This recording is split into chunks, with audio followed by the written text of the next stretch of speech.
morning to all our viewers. This is your news brief for this time. I am Uli Agmofobe. The Independent National Electoral Commission (INEC) is contemplating a policy to withdraw or destroy permanent voter cards that remain uncollected for a decade.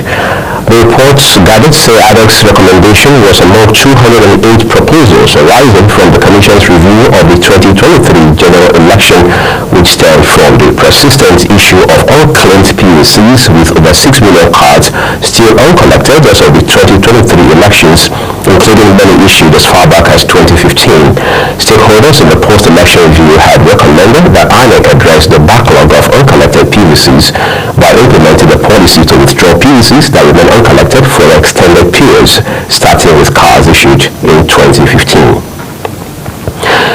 Youth in Niger State have cried out against the incessant and audacious attacks on their communities by suspected bandits and terrorists, calling for additional military base.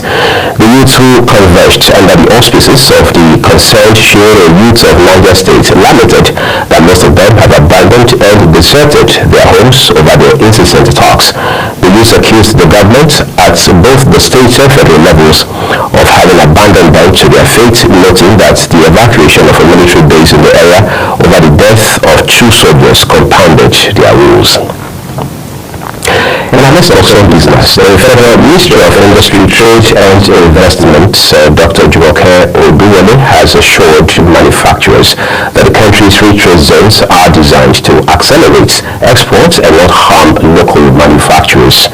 Oduwole made this assertion while addressing concerns by local industrial stakeholders at a recent press briefing in Lagos, where she emphasized that the zones must operate within the intended guidelines to foster economic growth.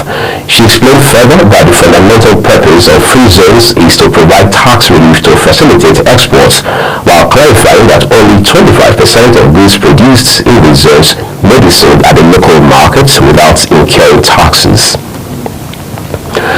On the foreign scene, Syria's new authorities have launched a security crackdown in a coastal region where 14 policemen were killed a day before, vowing to pursue remnants of the ousted Bashar al-Assad government accused of the attack. State media reports that the violence in Tachwas province, part of the coastal region that is home to many members of Assad's Alawite sect, has marked the deadliest challenge yet to the Sunni Islamist-led authorities, which swept him from power on December 8. Reports say the security forces launched the torturous operation to control security, stability, and civil peace, as well as to pursue the remnants of Assad's militias in the woods and hills. In sports, Salah Ainos Nottingham Forest have moved up to 3rd spot in the Premier League table after a narrow win over Tottenham. Informed winger Anthony Elanga struck for a 3rd straight game as Forest clinched 4th successive win in the top flight for the first time since 1995. It also earned boss Nuno Espirito Santo a first win over Tottenham, who had ex-Forest defender Jorge spent sent off in injury time since being sacked by them 3 years ago.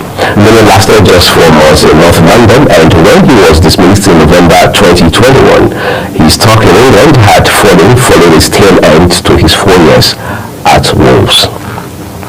And that's always brief for this time. Thank you so very much for watching. At top of the hour, 12 p.m. West African time, we'll bring you good media news. I'm Uli Agmofobe.